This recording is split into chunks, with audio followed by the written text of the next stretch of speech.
Welcome back, everybody. Welcome to Spike Lemonade Podcast, the only roundnet podcast that's turning over all... Damn. You're good, bro. You're good. Relax. It's been a while. What even is it? You're listening to Spike Lemonade, the only roundnet podcast that squeezes out all the juice in the roundnet community right now. And I say the thing about leaves no stone unturned. That's right. Okay. Welcome back to the juice. Bang. Welcome back, everybody. Welcome to Spike Lemonade Podcast, the only roundnet podcast that squeezes out all the juice and leaves no stone unturned. I'm Josh DiDonato here tonight with Matt Spilaric.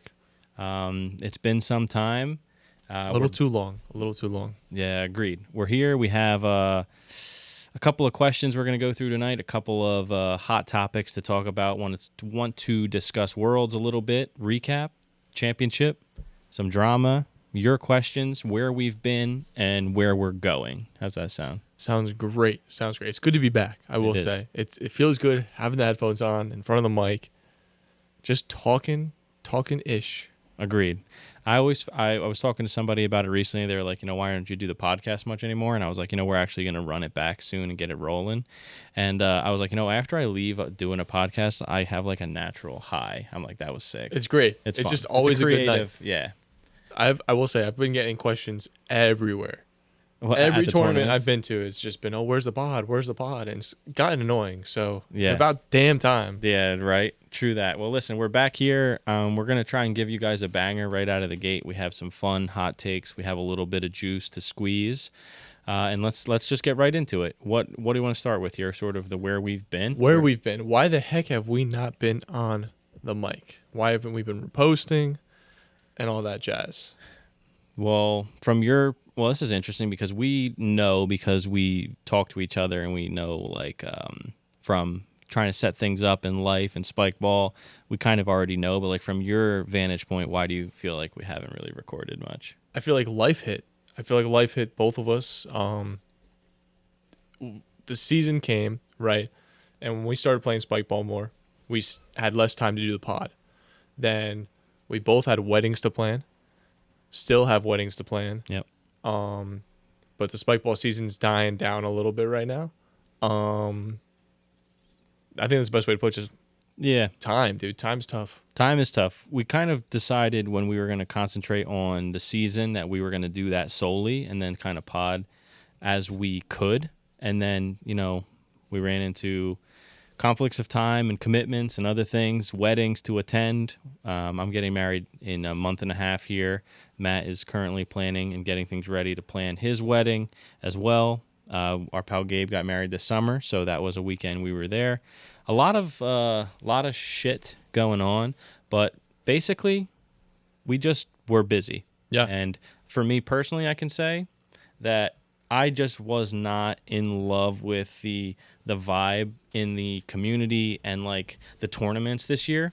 So I don't know. I felt more inspired the year before when I would go to the tournaments and feel like this is an awesome atmosphere. I really want to recap this. I want to talk about, what happened, teams on the rise and that kind of stuff. And this year, I left tournaments every time I'd be in a group text. It would just be like, why was Richmond dead?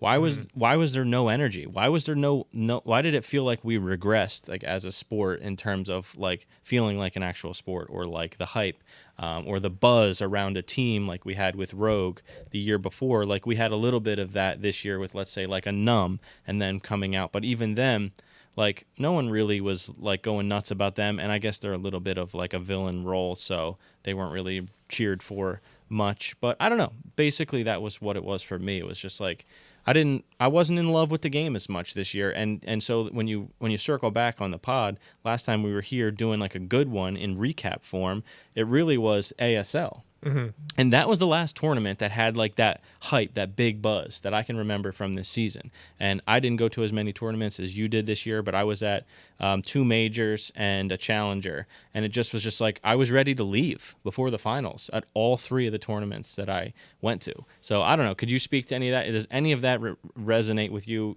and feel like how you felt about the season? It definitely does. Yeah. A lot of the tournaments have been, it seems just less people there. All the challengers this year didn't feel like real challengers. They were all small. There wasn't a ton that even passed 32 teams to even get multiple brackets. Even in the majors, they didn't feel like crazy good majors. You know, it wasn't the same atmosphere at all this past season, and it does feel like we almost took a little step back. It feels like 2022 was massive. There was a ton of people out at every tournament, and it felt like it meant something. 2023 continued and got really big, where we had the double feature courts and for the first time, and it was surrounded all the way around. This time, you can barely fill half of a circle on one feature court in the finals. Yeah. It just feels, even Boston's a massive hub. Boston always is crowded. It always has a ton of people. And it had a lot of people, some of the most this year, still was not fully surrounding a net.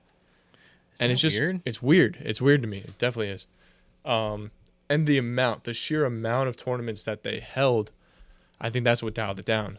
Sort of watered it down a bit. Yeah, they definitely just every weekend was an STS. Yeah, so it's true.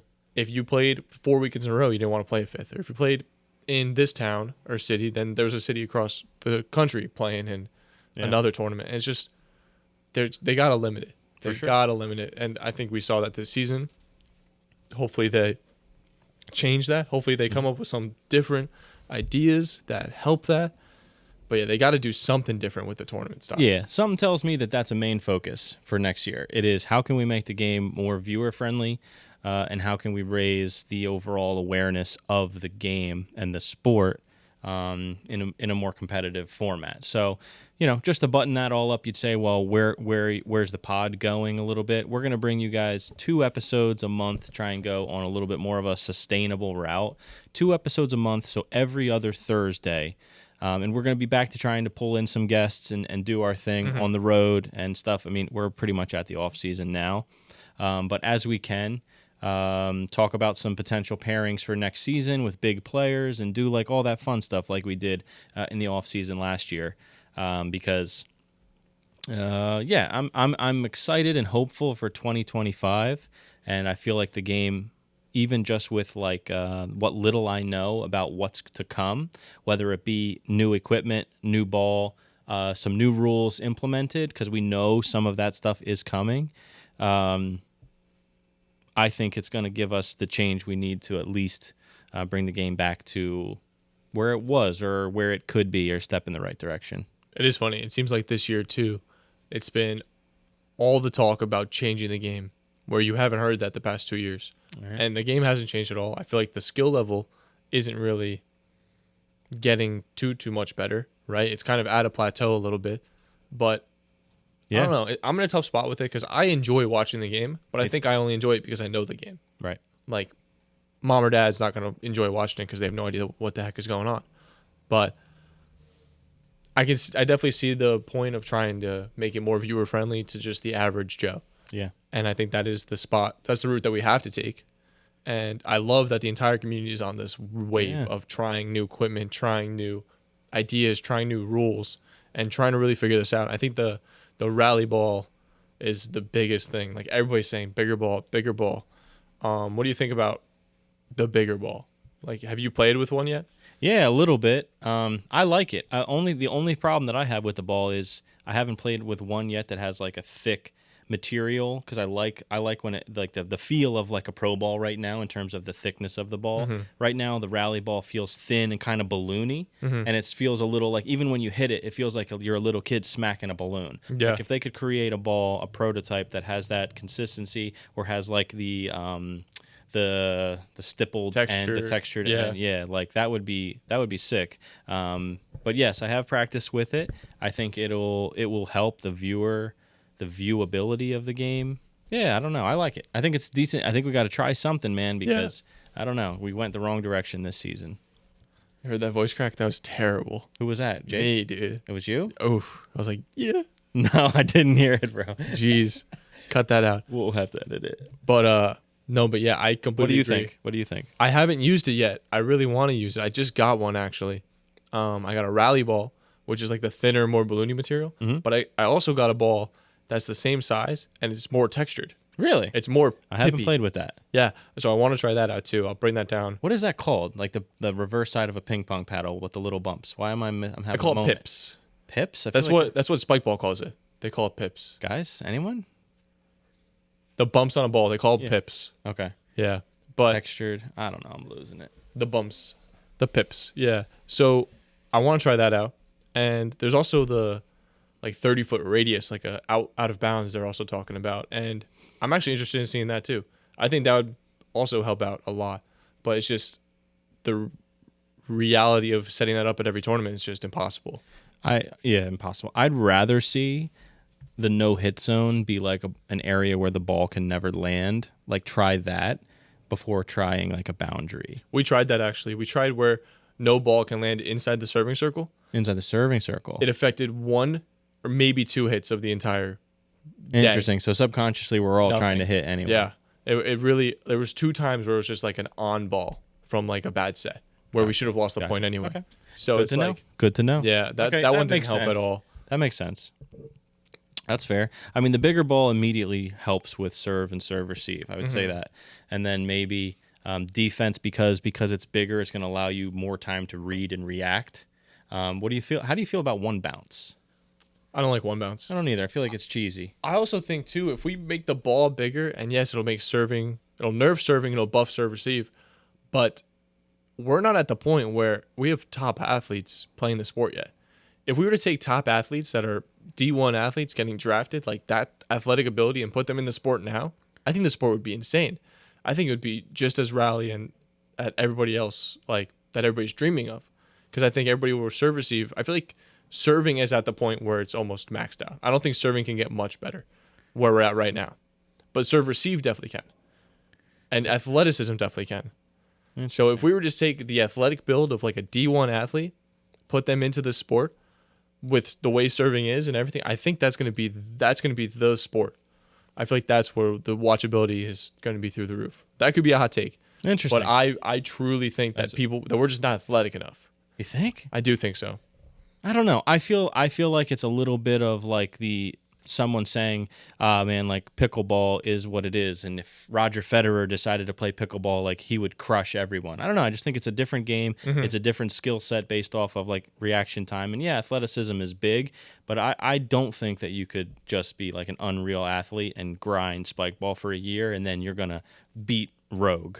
I don't know. I don't see it. I think that it's more of a specific skill set that you hone in. I do think, though, that take any of these D1 athletes' athletic ability and put them on our top guys who've been grinding for 5 years, 6 years, then the sport would be at a much higher level than it is right now. Yeah, maybe so. Maybe so. Yeah. If the game grows enough, we'll have an see. answer to that one day. If it doesn't, we'll never know. I think my main point is usually because the people who play spike ball are the ones who don't play college sports. They're the athletes who played high school sports. Right. And they didn't play college. Or if they played college, it wasn't like, obviously they weren't too committed because they were playing spike ball club and stuff like that. That's why even like when our pal Jake, when he like gives his 2 cents about the game, I can't take him too seriously because his highest level of competition is a JV volleyball game at Ben Salem High School. So it's like I don't know, I just can't relate. Exactly, So it's hard. exactly. I try to just let him do his thing. It's just an unathletic sport. Yeah, it's a hard sport. We're but, all I mean, unathletic. you know what I mean? But on the JV level, it's not that. Right, exactly, Kyle. Thank you. But all right, so that's where the pod has been. That's where we're going. I don't want to be this grand like we're back, but we kind of like are. We're going to be as consistent as possible. Yes. There's been some juice. Yeah, there has. There has been a lot of juice in the Discord recently. There has been lawsuits been threatened. There has been name calling going on. There is crazy stuff going on in the Discord right now. Yeah.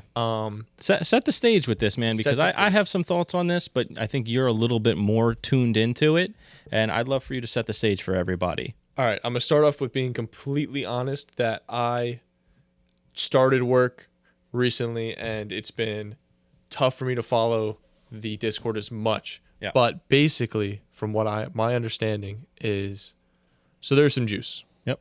There's some juice in the Discord. There's a lot of juice with the co-ed pro division in the Discord. A lot of back and forth between players, between coaches, figuring out the setup for the championship. There's a lot going on. Yeah. A lot that I'm not so in with. Josh isn't so in with. We're just gonna. What we're gonna do is we're gonna read it from the Discord and we're gonna react. We're gonna give our reactions. We're gonna say what we think, how we feel about it, so on and so forth. So start off on September 11th when Will sent a screenshot from Andrew Gasaway saying, "We had to rescind auto bids for co-ed. A group of community members approached us with a potential lawsuit that had some credibility, and we had to reverse our decision to give out auto bids. I am going to be completely honest. I had no other option, and I'm very upset about the position I am put in. I'm sorry that you, Grant, and the twins were told one thing, and now it's changed. I don't think anything that I can say will make anything better, and I feel like I have let a lot of people down, including you, and I'm really sorry about that." So that was from Andrew Gasaway to Will Piccone. Right off the bat, when they announced the auto bids for Co-Ed Pro, I didn't think twice about it because every other division gets an auto bid for winning a major. Right. Why would it be different? Kind of thing. I guess the reason that other people were upset was because it wasn't announced in the beginning of the season. They changed the rules halfway through the season. And when you come to a professional sport at a professional level, there needs to be some line drawn, like what can you do through the middle of the season? Yeah. But again, it's also it's still a newer sport in the grand scheme of things. They're still working out stuff. Yeah. Right? 10 years of STS, sure. But the game as we know it right now is very new. The format for at co-ed is brand new. Brand new. So how they were figuring out, and co-ed at championships, pretty darn new. So there's a lot of stuff that's brand new. So I personally would give a little forgiveness for rule changes midseason, especially if it's something like an auto bid for a major. If you win a major, you should get pro. Yeah. That's one of the toughest stages. And there's more stuff going on. Basically, he put that in Discord looking for clarification. Then a lot of back and forth, a lot of name calling. Because I just texted Karen. He said 8 teams of 4 is the current format. So the current format's 8 teams of 4. So the way it would have worked out, I think it would have been more than that, right? No. They would have kept it at 8 teams of 4, but I think what they were doing is just allowing that auto bid. Will, Clapp, and the twins would not have gotten in just on points. So they were going to just reverse the auto bid format. They would have gotten the 8 seed, which would have met with the 1 seed, assuming that's chalk, Katie, Kathleen, Kieran, and Pack. Right. And then that's a meet in quarters, which is 2 arguably of the best teams in co-ed finals. Right. Like that's a matchup you would see in the finals. So that's where I think the aggravation comes from. Again, I could be wrong. Right. I'm kind of just going off how I'm taking it. It is a lot. Right. Take it as however you guys want to take it. So I wonder if the trip portion of this was him going back to the inherent fairness of the move that was made. Is it, or is it he knows that that's a challenge and that could affect whether or not they win the whole thing, or is it both? I think it's a little bit of both. I think it comes down to the fact where I think Tripp was, yes, arguing the fairness of the whole thing, arguing the integrity, saying, hey, like, we can't do this as a professional sport at a professional level, right? Especially, he mentions there's $10,000 on the line at the championship, which is a lot of money. But I also think he's definitely doing it because his daughter's on the receiving end of this, right? So as a coach, as a father, he has some emotions he's playing with, trying to, like, obviously he wants the best for Katie. He wants Katie to have the best, easiest route to get there. I think he said this too. He said, bottom line is that everyone here knows that the way these changes were made wasn't right. Nobody here even tries to justify them because they're not justifiable. Talking about championships aren't worth fighting for. Doesn't really have much invested in either. At some point, it's truly a matter of principle. How much of this type of stuff that we know is dead wrong are we willing to take? Referring to spike ball changing rules. Enough was enough, and this was the line that we just couldn't cross. I believe that in his heart, Andrew understands that where we are coming from is valid, and that's why he was willing to work with us and find a solution. Ah, man. I don't know. I don't know either. This is It's weird. it's such an interesting conversation, such an interesting debate. I wish we were a little more like just in tune with it, because it goes so deep on so many levels. Right. It's just like, listen, like the tour series makes changes on the fly, and I'm not saying you should just shut up and deal with it, but it's just like they make changes on the fly on the men's side, the women's side, all the time. Rule changes. The guys last year waving the flags, they tried that as opposed to the, you know what I mean? The women's division at the beginning of this season had 12 teams. Now they have 16 teams. Right. Are we going to reverse that? Or should we get rid of those other Right? teams? Or are we only getting rid of things we pick and choose? Like, Correct. I don't understand that whole aren't part. we also trying to make the game a better place? Doesn't putting that other team with their auto bid, putting them in that, doesn't it make it more exciting and make it more viewer friendly, and the storyline, the plot thickens, and like I guess competitive fairness and stuff. I understand where he's coming from, but I don't know. If you're top dog, it shouldn't matter. I mean, you know what I mean? It's like, I don't know. It's a weird one. I don't know enough about it to dig too deep into it, but I just know that there was some back and forth. There was a lawsuit threatened, and basically Spike Ball went back on their position to alter the co-ed format. That was brand new. Yes. So the alteration was originally like halfway through the season, they expanded it and gave pro bids. Okay. What they rescinded was just the pro bids. So it is 8 teams. Because it was 4. Am I right? It was 4 or 6. Either way, so it expanded. From It expanded, and then they added the auto bids, and then they just rescinded auto bids. That's all they rescinded. Got it. Okay. Maybe it'd be good for us maybe to do a little bit more homework on this, and maybe touch back with a little bit more homework done, because I kind of thought it was a little bit more cut and dry. Yeah. But just to bring you guys a little bit of the juice on the Discord, that's sort of the framework of what happened, and you will see how it plays out. I mean, it's definitely going to lead to a big drama show at the championship, which is kind of funny. But I would love to get somebody on here who knows and talk about that. Me too. A little more. So we will definitely be reaching out, getting some people on here that know it, just for the viewers, for you guys. Yeah, we will. I do want to say that Allie did come in to the Discord, and this is one thing I want to touch on this. After she said, after winning Chicago, I texted Andrew asking for an explanation on how/why we couldn't make mixed pro. He assured me that he would be having necessary conversations, and that we are going to try to make it the most fair system that ensures the best teams qualify for mixed pro at the championship. We were awarded an auto bid sometime after Chicago, and the division was extended to 8 teams. So, that being said, yes, Andrew was trying to make it the most fair that they could to get the best teams in it, which I could agree. I could see from a tournament director standpoint, from a standpoint of we're hosting this big tournament. We want the best of the best there. We want the best possibility for viewership. We want the best outcome in every way, shape, or form. The best teams, the best games, the best competition, which makes sense. Yeah. Right? And I mean, you want to earn it fair, but, winning 2 majors and still not getting in just because you haven't played, you know what I mean? That's not how we do things on the men's side. That'd be more than enough points to get in. So then, it's like just because it was presented one way a few months ago, maybe that way they found out wasn't the best way. So they did only win 1 major. I'm saying if they had won another, yes. that 2 still wouldn't have been enough, correct? Yes.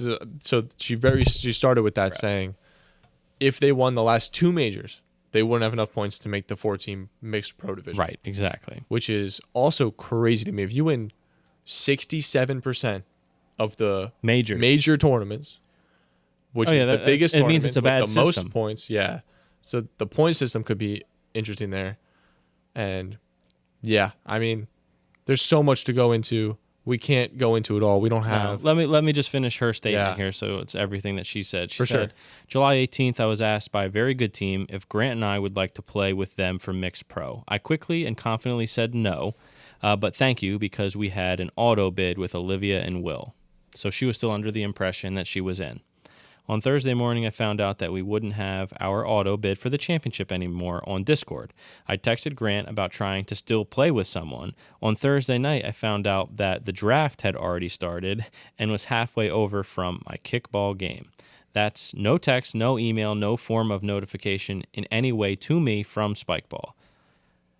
We were given little chance to play in this tournament based on the timing of the legal issues people had and the timing of the draft. Presumably, every other team had been choosing their teams for months. The point system for Mixed Pro was whack to begin with, true. Instead of rewarding the best players from all over the country, it rewarded people who had the ability, time, and money to travel to multiple tournaments this season.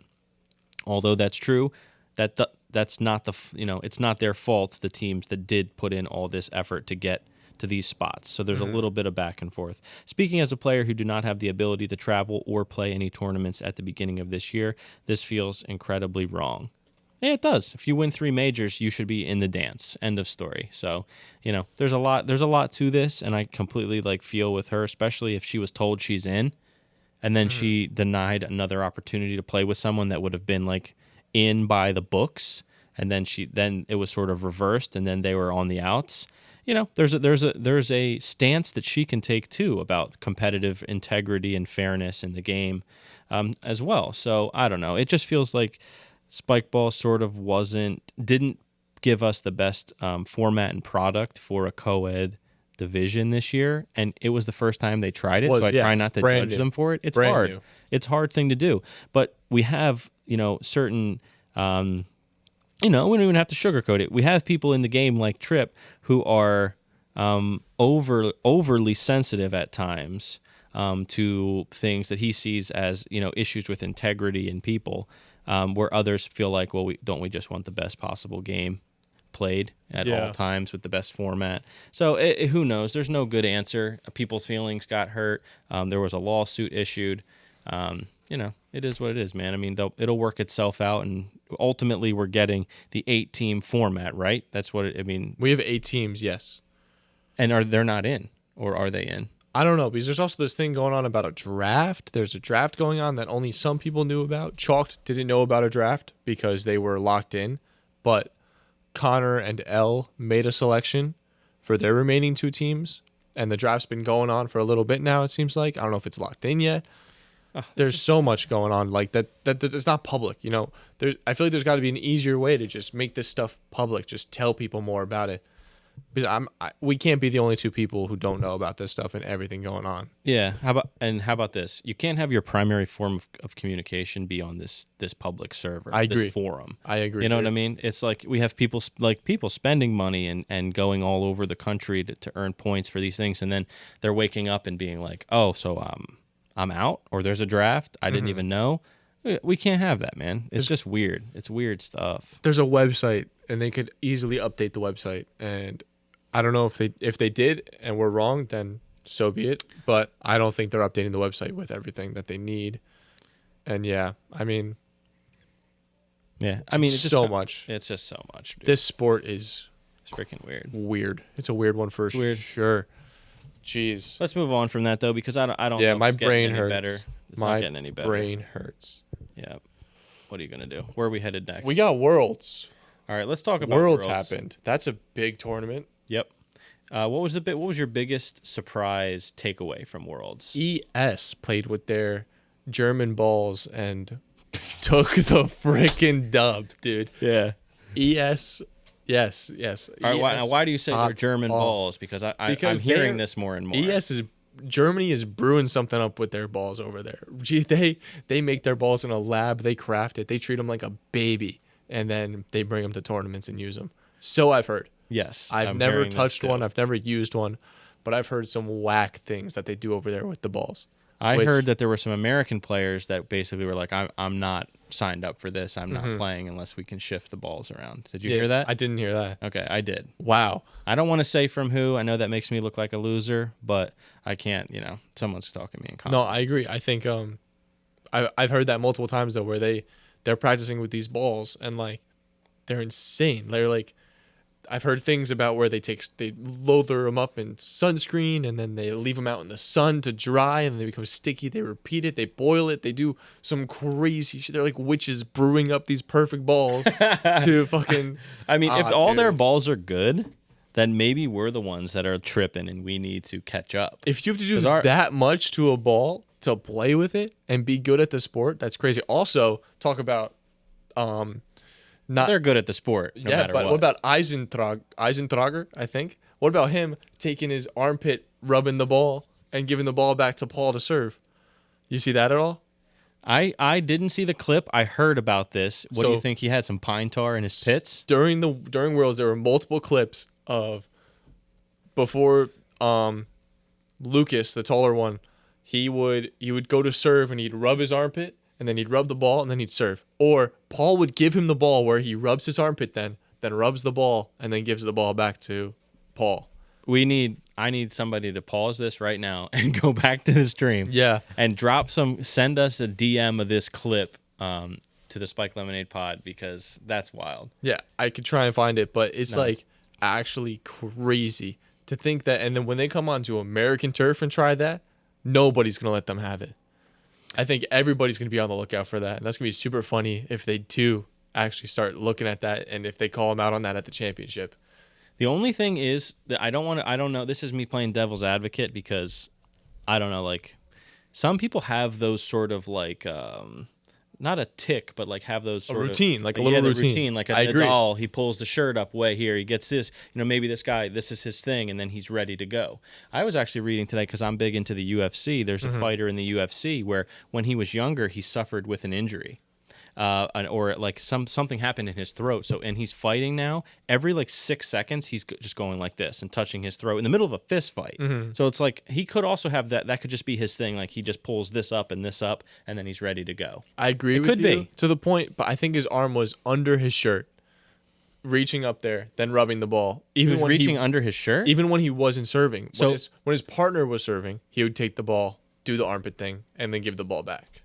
So maybe his hands were so dry he needed a little bit of moisture. I don't know. You know what I mean? Because you're sweaty. Maybe his sweat is very sticky. I don't know how German sweat is over there. This is not going to go over well, bro, to any overseas listeners. I just want to say for the entire community, we love all of you.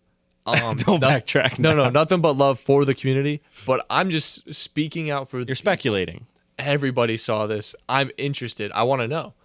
Let us know. ES, tell us, what is it? Yeah, what's in your pits, bro? Yeah, tell us what's in your pits. Well, here's the thing. If they come over to the championship and they get banged in the round of 16 playing with our shit balls, you know what I mean? There'll be some people going like, that's weird. Yeah. Because they just beat In System, Rogue, and someone else. They had the best day of their lives, dude. And they played insane. They played great. They were unreal. I texted anyone that I knew that was like legit in the game and was like, hey, is this real? Coming into the championship too, that's scary. Who knows how they'll do? For sure. I mean, if you had to put right now, we'll get through it when we preview it, but we'll talk about their chances. But yeah, ES was extremely impressive. I don't know. We'll have to talk to a couple other guys about the balls. ES. On balls as well, I do want to say, and I'm going to shout out to that roundnet podcast for this one too. I saw a clip where they were talking about how they had this team. It was, it could have been Australia. I could be completely wrong. It was Australian team who kept grabbing the plastic balls, because that was the good balls. Because everything that got shipped to them that they would play with in Australia was plastic balls. So when they were going around London, picking up balls and shagging balls, they would grab the plastic ones thinking these are the good balls. But then Britain would say, no, these are the good balls, and they're like the more rubbery ones. And that's just crazy to think about too. That two different continents think that plastic ball is a good ball, thinks that the rubber ball is a good ball, thinks that a sunscreen, smoked, dried, marinated ball is a good ball. Like, it's it's crazy what a good ball is in the sport, and there's not even fucking regulations of PSI or that's yeah. weird. Well, that's something to even get into next even year. more. I think that'll Yeah. be worked on a little bit. Mine was mine actually, and this kind of goes to individuals versus teams. I'm just gonna give out one award completely and utterly, was for Ryan Gross. I was just like, we were watching the finals of the teams when squads when he was playing at the end, Spotless playing against Vinny and Eddie, and Ryan Gross. Not even really much of doesn't even have a ton of swagger with the way he plays the game, I'll be honest. He's sort of just kind of robotic, a great player, but he was sort of just like in his element, like celebrating and dialed in, getting touches, pretty locked in, no smiles. Right now, if you had to say who was Captain America for the team going over to Worlds, it was just Gross because he showed up in the biggest moment, and yes, Bondi has to play great, and he got third place with Gabe the day before, so he obviously did a great job. But I felt like Ryan was the backbone of the team, and when they were playing against two dynamic servers and great players in Canada, and all comes down to one game on one net, his serve receive was fantastic, and his overall level of just like being dialed in, I'd never seen him tap into that. He just didn't look like he give a fuck about anything. He was just ready for at any moment to receive any ball, to touch any ball, to roof anything. It was electric. I was unbelievably impressed with Gross, and until Worlds again, Ryan Gross, you are Captain America, my friend. I don't give a damn what anyone says. So congratulations to you and the whole USA team. But I don't think they get it done without Ryan Gross. Yeah, that was insane watching that live. I can completely agree. I got up early almost every day of Worlds to watch it. And that day was I was camping on a camping trip. So you were streaming it? Got up early, got up on my phone, Nice. made my cup of coffee over the fire, and That's was watching. sick. Yeah, That's actually sick. I loved it. I loved it. If in the middle of the woods watching roundnet, doesn't get better than that. That's great. I mean, yeah, no, that's awesome. What do you think about the Canada? We kind of talked a little bit of shit about Canada sort of not being close to us. Oh, we talked about that a lot. Yeah, we did. And Vinny came after us a little bit, and it was interesting. It was kind of cool. It was kind of like a funny moment to see that like he had the chance to prove us wrong on that last net, and although he still played well, he could have won the whole thing for Canada, and pretty much a big FU to anyone who thought that the USA was leagues ahead of Canada. I don't know. I still kind of feel like USA is more ahead than people are saying now. I feel like we got a rogue that wasn't full roguish. I feel like we didn't send our best squad. Correct. That's what I personally say. And people are going to say we're just saying excuses and stuff like that. But honestly, people, and like they're going to say, oh, look at the individual tournament. USA did nothing in the individual tournament. But like the squads is what matter. You want to talk about what the better country is? Look at the squad tournament. Right. When you're talking USA versus Canada, it is not just in system versus, fill in the blank. Yeah. It's not. It's about your depth and how you represent your country as being one of the 5 teams to step on the net.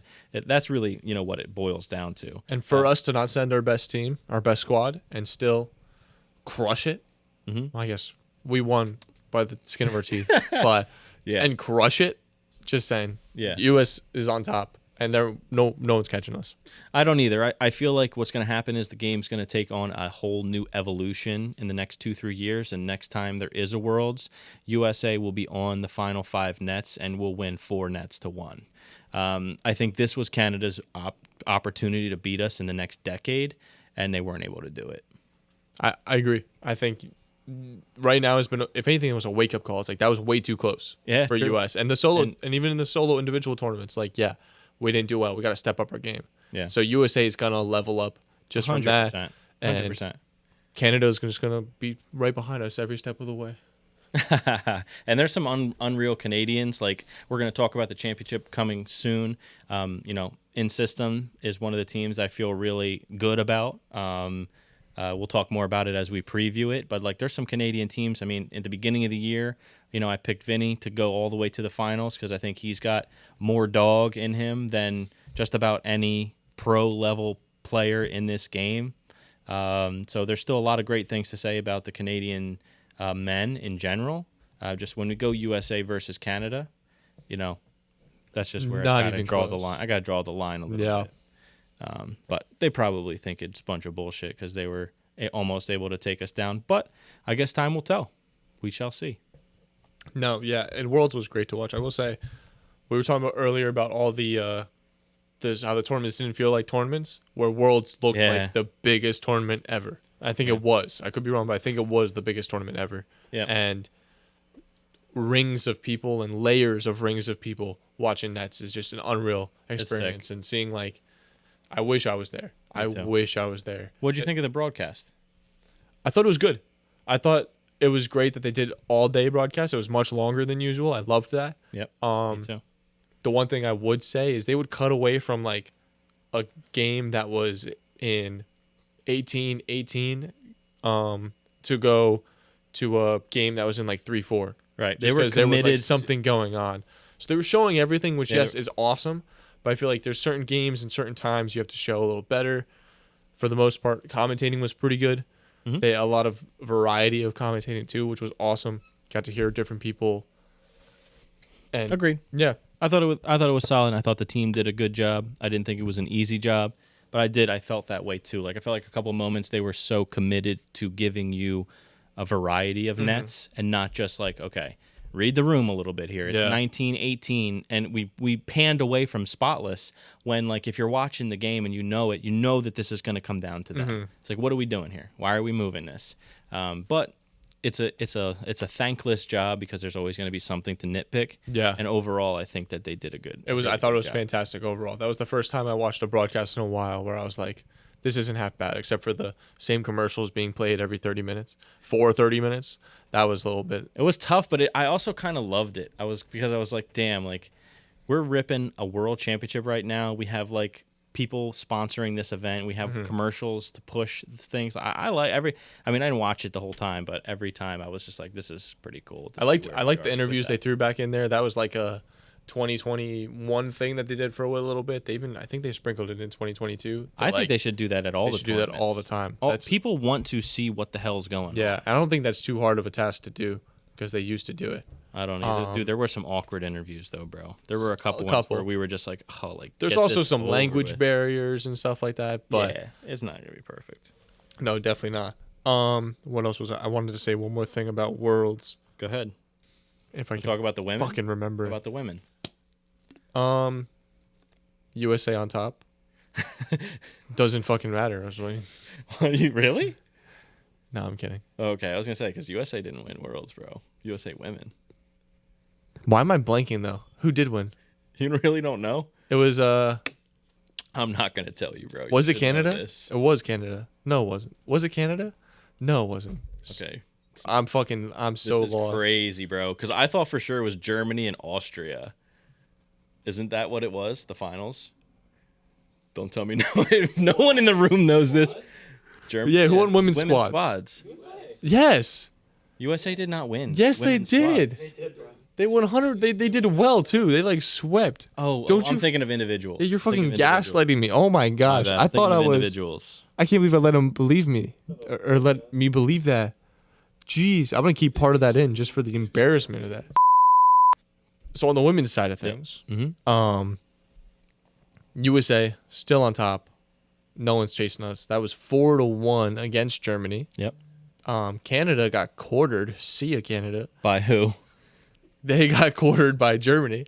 Okay. And we beat Austria on the way to the we finals. beat France in semis. France looked great. I don't know if you. I saw a little French bit of the team women's had some France. hype. They looked really good. They had solid. some grit. But I can't with this audience around here.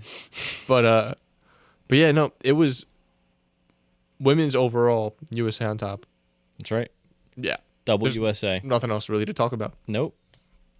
But I will say something to note is in the individual tournament. Yep. In the women's individual tournament, Twins. Where's that? They lost to another American team, right? Twins lost to Sarah Allen and Lou Washburn. At what, 1917? 19 and 17. I think that's a fantastic win for Sarah and Lou. Me too. And I think, I bet you, I don't think Twins were on the best that they were, but I bet you Sarah and Lou were feeling it. Playing had to have played well. Yeah, they had to have, because you don't just beat Twins in 2 without playing well. Right.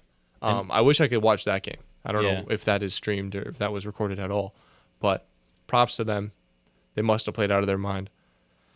But yeah, I mean, it's tough to see that the U.S. didn't podium in the women's individual. But again, it is just individual. Anybody can have a good day. Championship. All right, let's pull these teams up. I got them up. We have 16 pro teams in the men's division. We have only 14 signed up right now in the women's division. 2 missing. All right, I'll give you a team. You let me know if you think that there's a chance that they can make the semifinals. Okay. And I'm saying just a chance. Just a chance. I'm not saying, just so you think there's a chance. There's a chance. Jarvis. There's a chance. Kingdom Come. There's a chance. Numb. There's a chance. Tilted. There's no chance. Spotless. There's a chance. Ultra Instinct. There's a freaking lock. Virga. No. I don't think so. How about Z Waffle Everyone? Z Robin, Waffle? Florinda, and Levi Vandali. I don't think so. Vandela. No chance. They did just win a tournament, though. Half of Port Combien. Bazzani and Borzotti. I've never actually seen them play, but I don't think there's a chance. Did they win an Italian major? I'm not sure. Shit. I'm rooting for y'all. Believe that. I heard they're great. Bothouse. Bothouse, there's a chance. Really? They can pop, dude. They can pop. I've seen Cold them play Sweep. great. Semis, you said. Yeah. Semis, Cold Sweep, bro. there's a chance. Yes. Degenerates. There's no chance.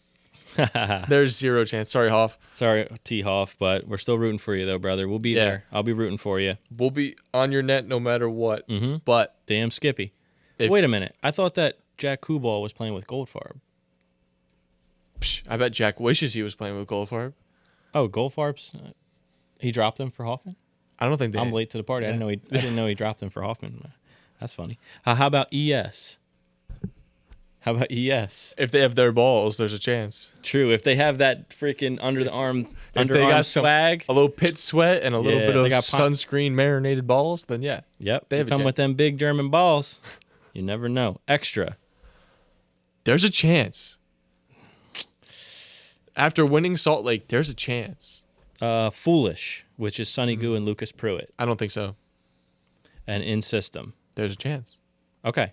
So what I'm gonna ask is, actually, I'm gonna go through them just real quick. Chance at semis. It was the overall thing. So I'm just gonna go through it real quick. Jarvis, no shot. Kingdom Come, yes. Numb, yes. Tilted, no shot. Spotless, yes. Ultra Instinct, yes. Virga, no. Zwaffle, no. Bazzani and Borzotti, yes, because Italians, they don't ever lose. They just keep fighting to try until the very end. Absolutely. Bothouse, no. Cold Sweep, yes. Degenerates, maybe. Maybe Hoffman. ES, no chance. Stop with the glaze, dude. Cut that shit.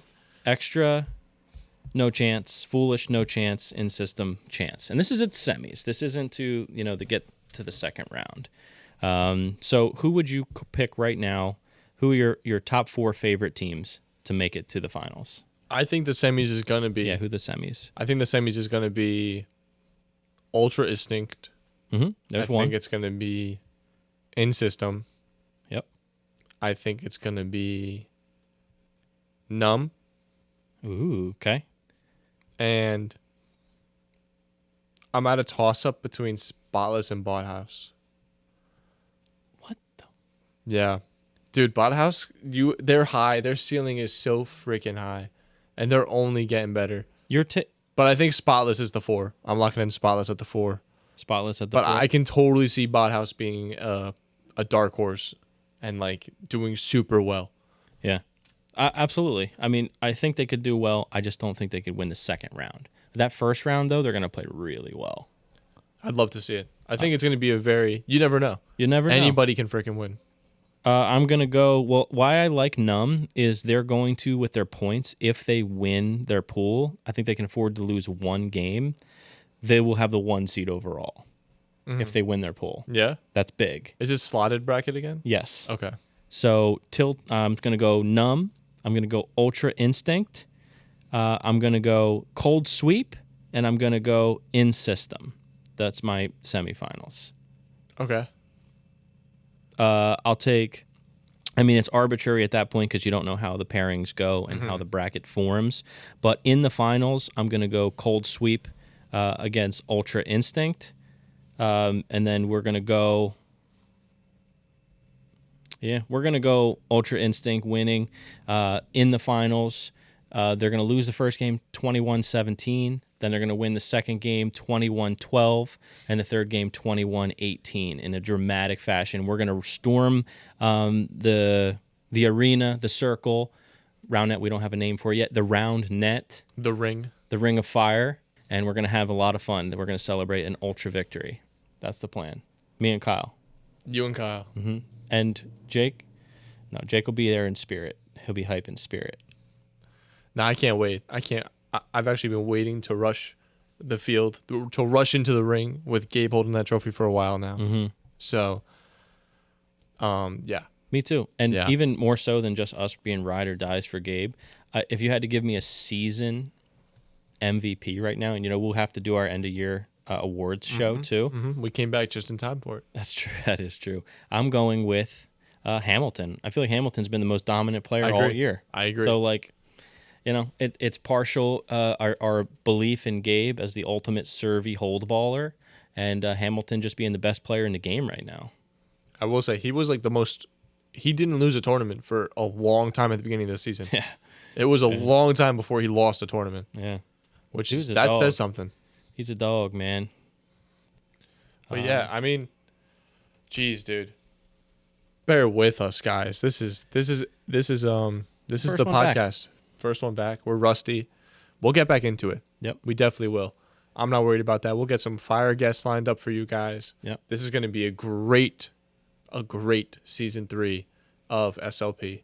That's right. Kind of rejuvenating, figuring it out again, getting back into the swing of things. And I've never been more excited. Me too. I'm excited. I enjoyed getting here, hanging with all of you guys prior to recording, throwing down a nice episode with some hiccups here and there, but a lot of fun. And that's really what this is all about. Mm-hmm. Coming together, having some fun, bringing some content that is relatable, funny, a good time, make some predictions.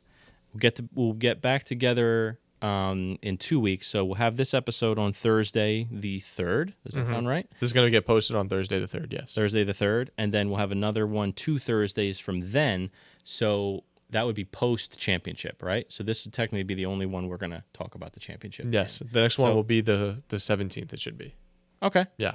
Sweet. So, okay, got it. Cool. Yeah, so Spike Lemonade Pod back in your life, here to have a good time. And hopefully stay for the long time. Thanks for listening. Spike Lemonade Pod, episode 32. We out. Deuces. Bang.